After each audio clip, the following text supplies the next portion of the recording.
Hey guys, so on Tuesday is Apple's event. We are expecting, I mean, obviously, we're probably expecting more than likely to have the new Silicon laptops, the new Silicon Macs from Apple. There might be a slight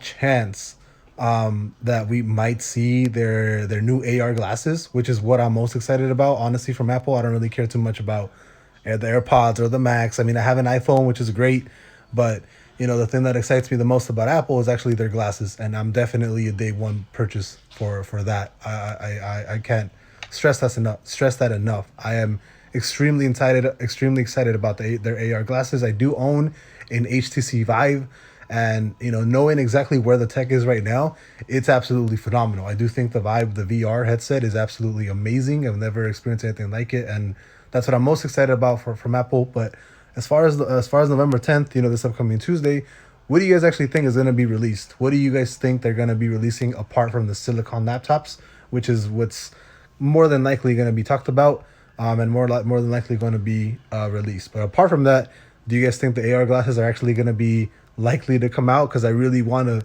go back and start playing some Yu-Gi-Oh with like friends and stuff, right? Like that'd be awesome. But what are your thoughts?